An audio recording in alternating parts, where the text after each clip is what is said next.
Morning YouTube. Today, 1979 Jeep Cherokee is getting a new carburetor. This is a Chinese knockoff carburetor to a Holly, so it'll be interesting to see how well it runs. If it doesn't work well, I'll just send it back.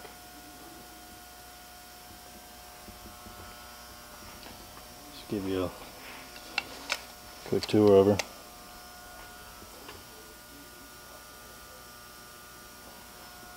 Comes with the gaskets it needs. Alright, let's get to it.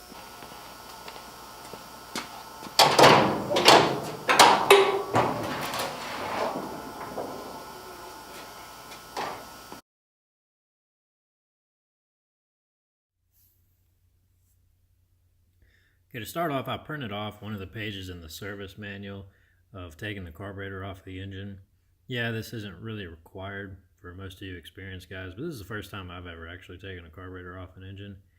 And it's just peace of mind for me to, make sure I'm taking everything off that I need to. Granted, I do have my dad that's going to be helping me with this disassembly and reassembly of the new carburetor. So I just have this printed off. You don't have to have it, but for me, it's nice to have. It's really basic instructions. There's only a few, take this, take that off. But here I am just taking off the air filter, air cleaner assembly box. And you're going to see me poking and prodding around at different tubes. Like I said, this is the first time taking this carburetor off this engine. So, a lot to learn. I enjoy doing this job.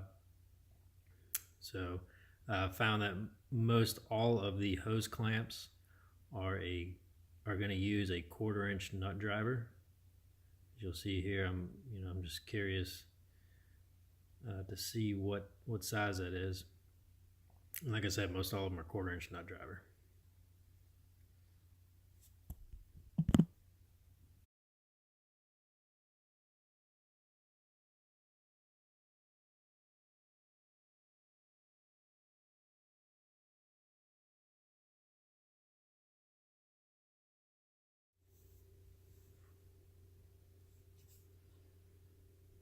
First thing I'm going to do is take off the throttle cable. I simply just pulled it off, came right off. Takes a little bit of force.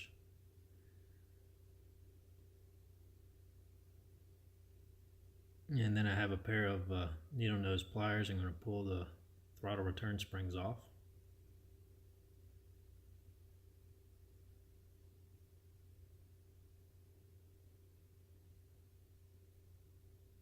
I got those springs off. Next thing I'm going to do is take off the ignition vacuum hose.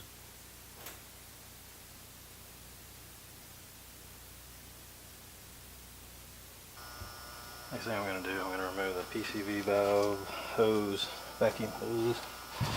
Just got a pair of pliers. There it is. Now that hose is off.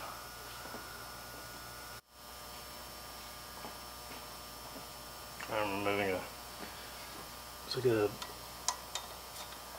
have no idea what it is. Need 2 wrenches to remove it. Broke.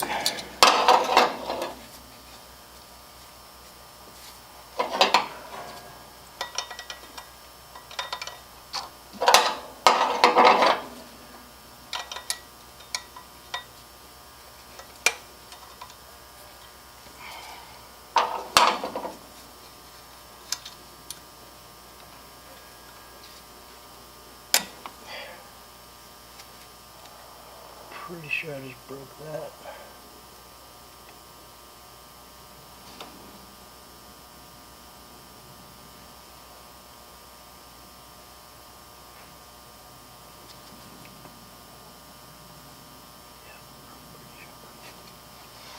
I'm gonna remove this cable. And there we go, we're gonna move this hose back here.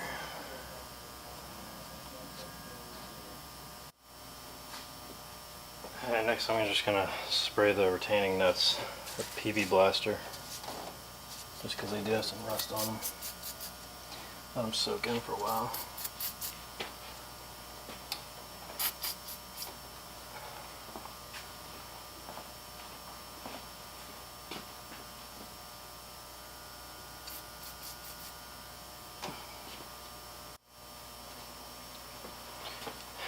7/16 quarter-inch drive on a 6-inch extension.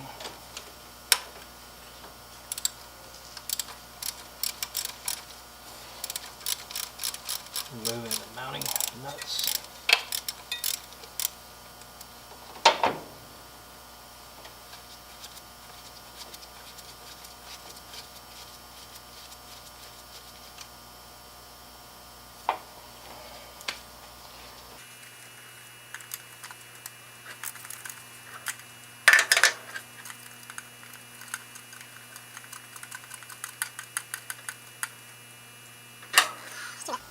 For this mounting nut, I have to use a 7/16 wrench just because of the accelerator pump is in the way, cable linkage. These nuts are surprisingly coming off fairly easily.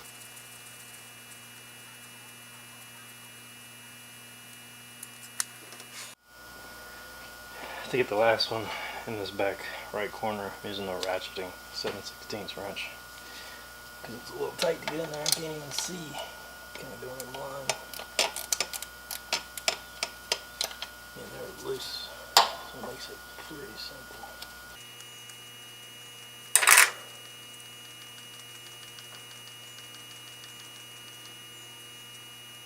And the last thing we're going to do, we're going to disconnect the fuel inlet. We're going to disconnect it at the carburetor.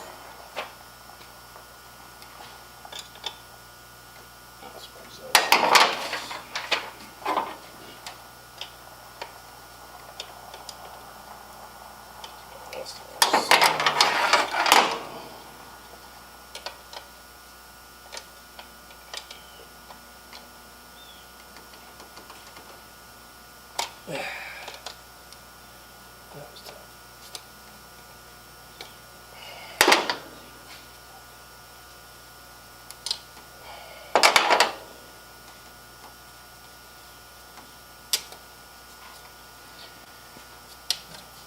We're also beginning to get a new fuel filter, so that's going to come off.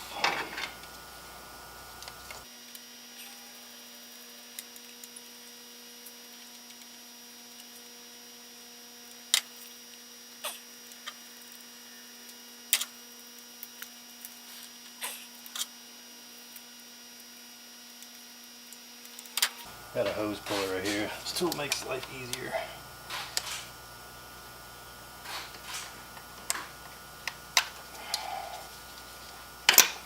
There's that one.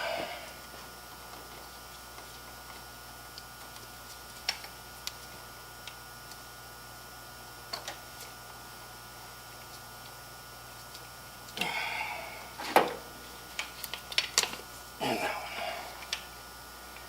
Okay. This filter's coming off.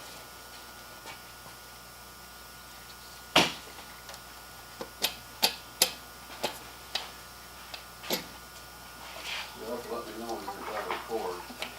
I am.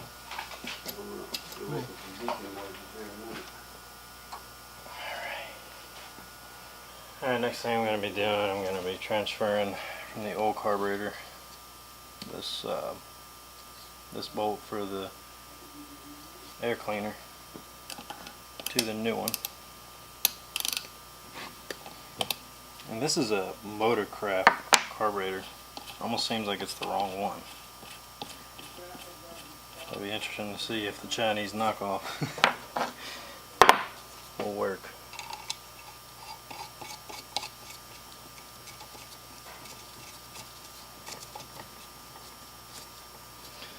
Thread it in nicely.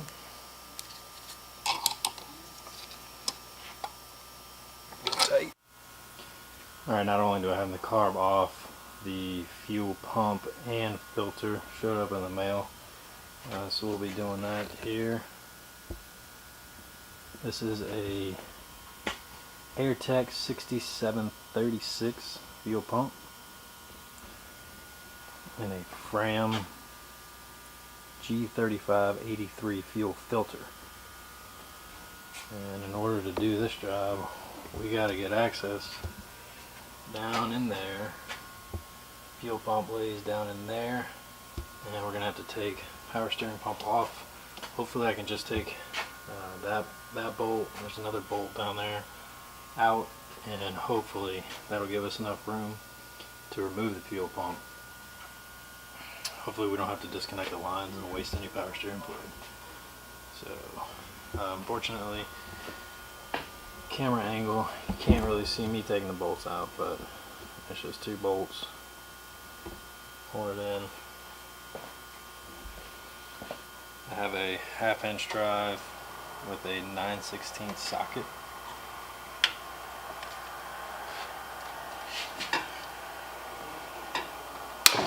There she broke.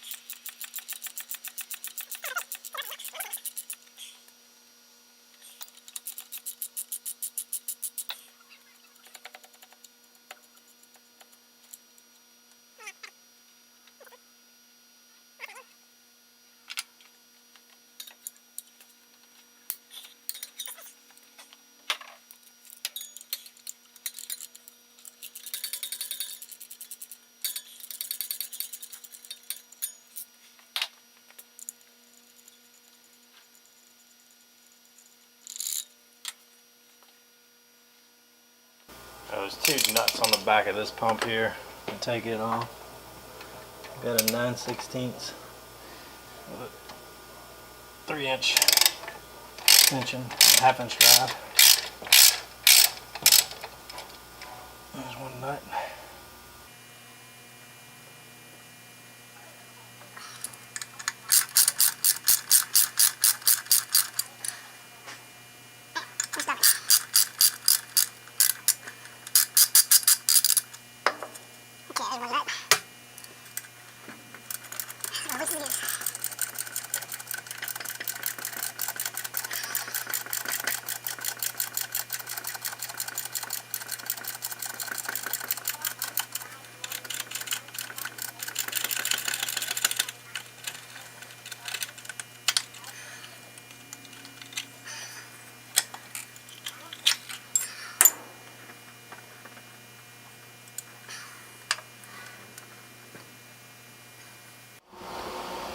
Alright, unfortunately I couldn't get really a good camera angle for taking the old fuel pump out.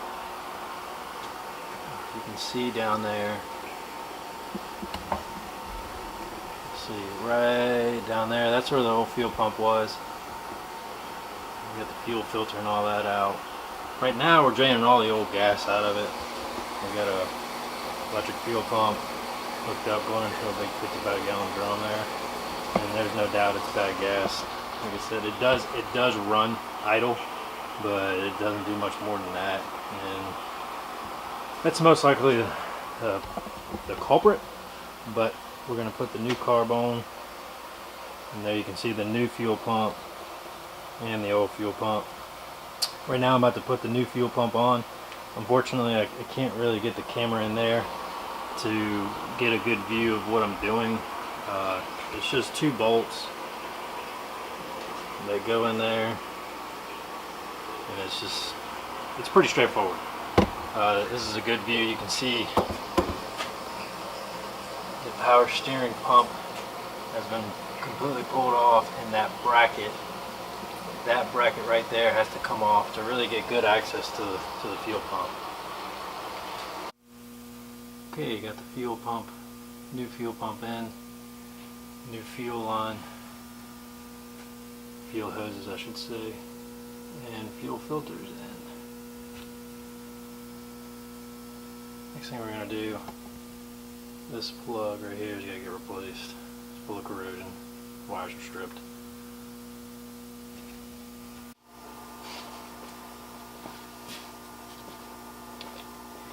I wonder if I put any goop on there. What? Because if we get a vacuum leak, we'll know.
Alrighty guys, I couldn't get a lot of the video of putting everything back together and the new carburetor on.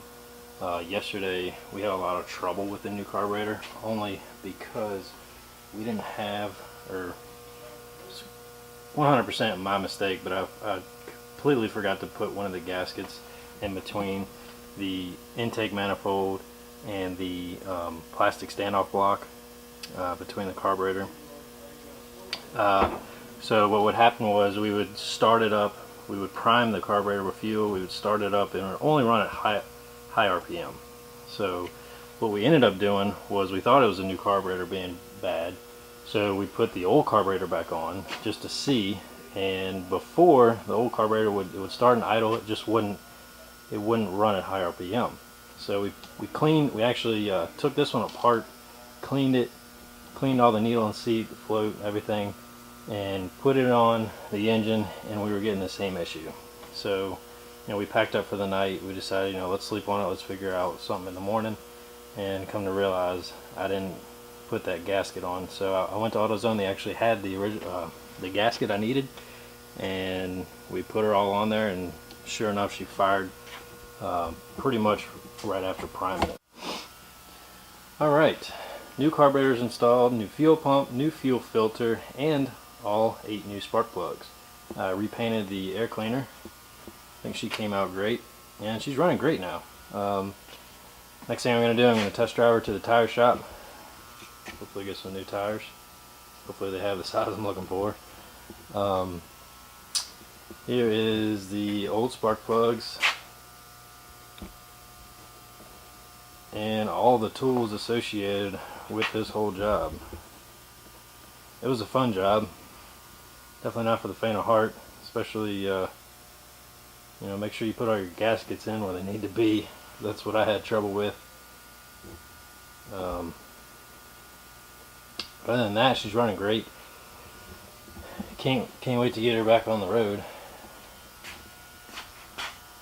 Next episode, I'll be painting the front axle with underbody coating. As you can see, she is a little rusty, and we got a new steering stabilizer coming in. So stay tuned for the next episode.